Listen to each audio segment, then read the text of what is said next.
పౌర సరఫరాల శాఖ మంత్రి నాదెండ్ల మనోహర్ కూటమి ఎమ్మెల్యేలు నేతలతో సమావేశమయ్యారు. ప్రధాని మోదీ మే 2న ప్రధాని అమరావతి వస్తున్నారని అందరూ ప్రధాని పర్యటన విజయవంతం చేయాలని సూచించారు. ముఖ్యమంత్రి చంద్రబాబు పిలుపు మేరకు ఆనాడు రాష్ట్రానికి అమరావతిని రాజధానిగా రూపొందించాలని ఆ ప్రాంత రైతులు 34,000 ఎకరాలను స్వచ్ఛందంగా ఇచ్చారని గుర్తు చేశారు.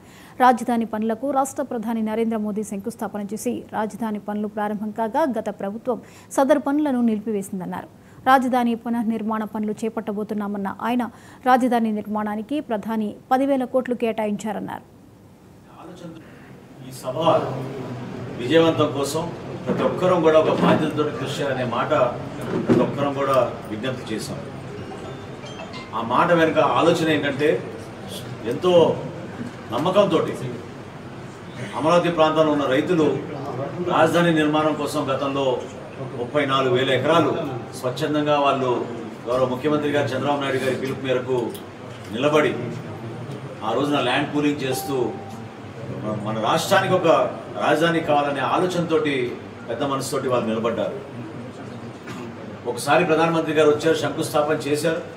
అనేక కార్యక్రమాలు మొదలై ముందుకెళ్తున్న తరుణంలో ప్రభుత్వం మారగానే చాలా మూర్ఖంగా వైఎస్ఆర్సీపీ ప్రభుత్వం అమరావతి నిర్మాణాలు మానేసి ఆ రోజు ఒక వితంతవాదంతో 3 రాజధానులు నిర్మాణం చేస్తామనే ఒక కార్యక్రమం ప్రజల్ని మభ్యపెట్టడానికి కోసం ప్రయత్నించారు.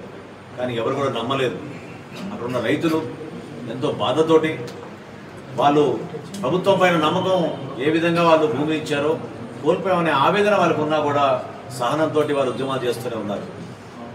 ఈ సందర్భంగా 3 పార్టీల నాయకులు, క్షేత్రస్థాయిలో ఉన్న మా కార్యకర్తలందరూ కూడా ఈ సభ విజయవంతం అవ్వాలని కృషి చేయడానికి కోసం ప్రతి ఒక్కరం కూడా ఒక నిర్ణయం తీసుకున్నాం.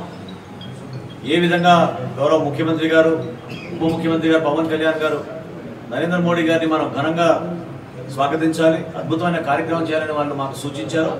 దాని మేరకు ఈ కార్యక్రమం సక్సెస్ అవడానికి కోసం మన ఏలూరు జిల్లా నుంచి అధిక సంఖ్యలో పాల్గొనాలని మేమందరం కూడా ఒక నిర్ణయం తీసుకున్నాం.